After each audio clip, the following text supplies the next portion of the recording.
మీ ఎలాంటి వ్యాపార ప్రకటనలకైనా వెంటనే మా ఛానల్ సంప్రదించండి. నమస్తే. ఈరోజు మన స్టూడియోలో ప్రముఖ ఆధ్యాత్మికవేత్త, జ్యోతిష వాస్తు పండితులు, లలితాదేవి ఉపాసకులు బ్రహ్మశ్రీ నానాజీ పట్నాయక్ గారు ఉన్నారు. గురువుగారితో మాట్లాడేద్దాం.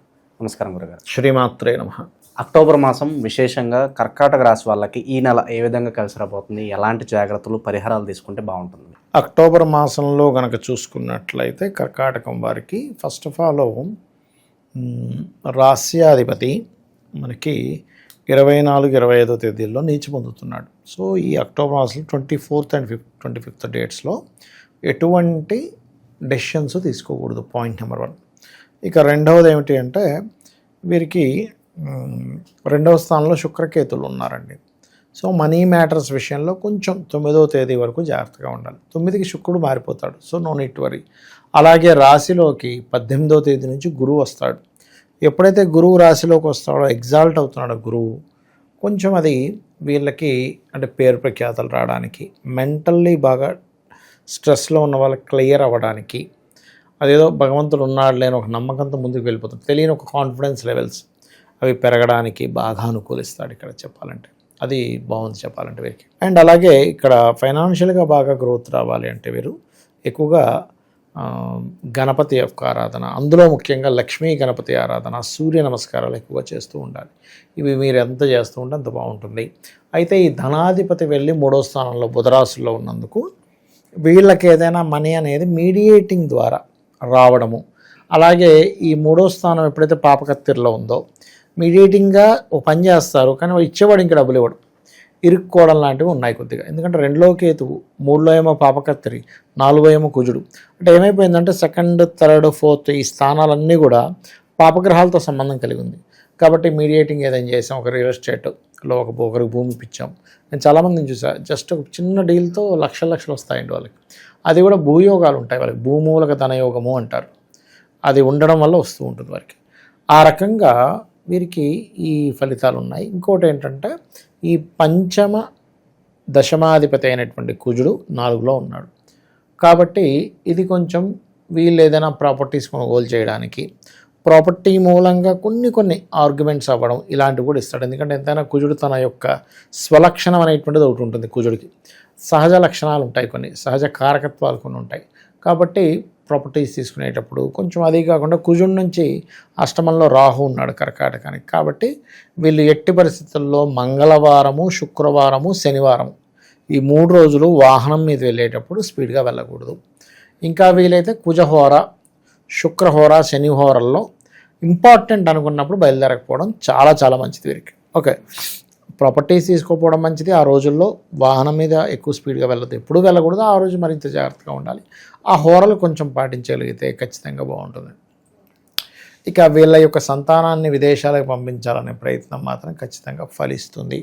బికాజ్ పంచమాధిపతి చతుర్థంలో ఉన్నాడు కాబట్టి అదొకటి. అండ్ అలాగే ఈ కుజుడు 4లో ఉండడం అనేటువంటిది చెప్పాలంటే లగ్నానికి మంచిదండి చెప్పాలంటే. అయితే శుభగ్రహాలు ఉంటే మంచిది, కోణాల్లో ఎలా అంటారో పాపగ్రహాలు కూడా కేంద్రాల్లో మంచిది. సో కొన్ని స్ట్రాంగ్ డెసిషన్స్ తీసుకోవడానికి, లీగల్గా ఏవైతే భూములు లీగల్ ఇష్యూస్ ఉంటాయి కదా, ఆ లీగల్ ఇష్యూస్ క్లియర్ అవ్వడానికి ఇది బాగుంది చెప్పాలంటే. ఇక అదేవిధంగా సంతాన సంబంధించిన విషయంలో కూడా అనుకూలత కొంతవరకు ఉంటుంది. కాకపోతే ఇక్కడ ఏంటంటే ఎప్పుడైతే మనకి 17వ తేదీ రవెల్లి కుజుడితో కలుస్తున్నాడు, వాళ్ళిద్దరూ కలిసి 28వ తేదీ వరకు ఉంటారు. దాని తర్వాత కుజుడు తన ఓన్ హౌస్లోకి వెళ్ళిపోతాడు.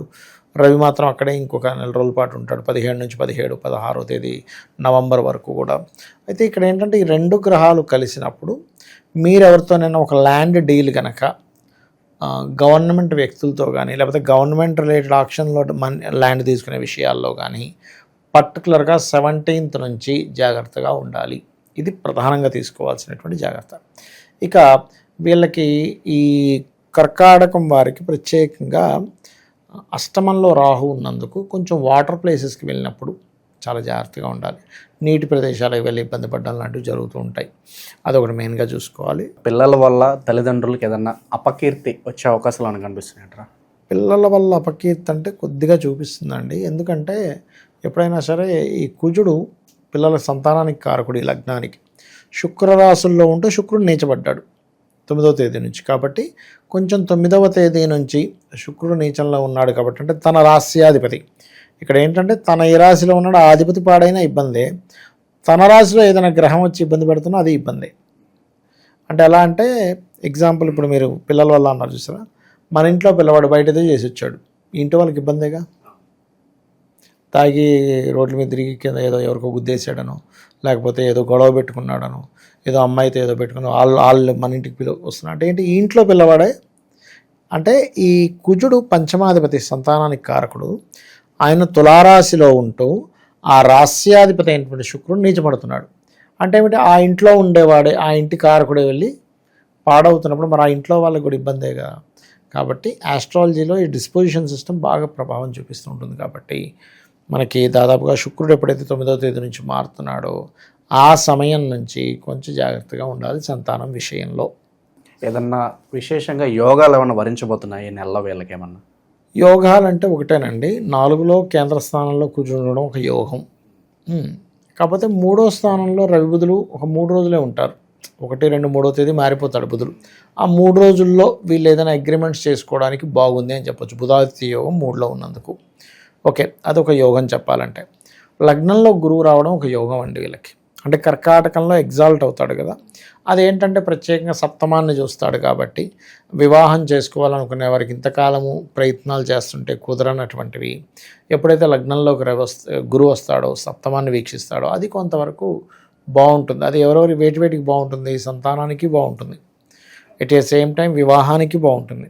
అలాగే తండ్రికి సంబంధించిన ఏవైనా కొన్ని ఇప్పుడు తండ్రి గారికి ఏదో హెల్త్ ఇష్యూ వచ్చింది, అది క్యూర్ అవ్వడానికి కూడా లగ్నంలో ఉండే గురువు క్యూర్ చేస్తాడు. లాంగ్ జర్నీస్ వెళ్ళడం వల్ల కొన్ని కలిసి రావడము, అలాగే కొంత క్షేత్ర దర్శనాలు చేసుకోవడము, ఇటువంటి వాటికి అన్నిటికీ కూడా లగ్న గురువు మంచి ఫలితాలు ఇస్తాడు, అందులో ఎటువంటి సందేహం లేదు. అది ప్రధానంగా చూసుకోవాలి. ఓకే, ఇక విశేషంగా ఎలాంటి పరిహారాలు చేసుకోవచ్చు అంటారు? మనకి కొన్ని రకాల పండుగలు ఉన్నాయి ఈ నెలలో, సో వాటిని ఎలా వినియోగించుకుంటే బాగుంటుంది? ఫస్ట్ ఆఫ్ ఆల్ పండగ విషయంలో ఇక్కడ ఎప్పుడు కూడా వీళ్ళకి పరిహారం అనేటువంటిది రెగ్యులర్గా వీళ్ళు స్కందుని ఆరాధించడం చాలా మంచిదండి. సుబ్రహ్మణ్యేశ్వర స్వామి ఆరాధన రుణ రోగ శత్రుబాధల నుంచి బయటపడేస్తుంది. అదీ కాకుండా ఈ లగ్నానికి కేంద్ర కోణాధిపతి, ఉభయ కేంద్ర రాజయోగ కారకుడుగా చెప్తూ ఉంటారు. ఒక్కొక్క లగ్నానికి ఒక్కొక్క రాజయోగ కారకుడు ఉంటారు.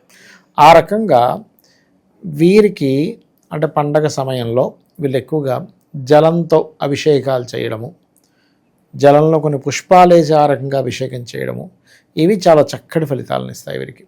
అదేవిధంగా కొంచెం లగ్నంలో మనకి ఎలాగైతే గురువు వస్తున్నాడో 18వ తేదీ నుంచి 19 నుంచి వస్తున్నాడు, 18 నైట్ 19 నుంచి వస్తున్నాడు కాబట్టి కొంచెం భక్తిగా చేసుకునేటువంటి ఆ యొక్క ఎనర్జీ కూడా భగవంతుడు వెలికిస్తాడు.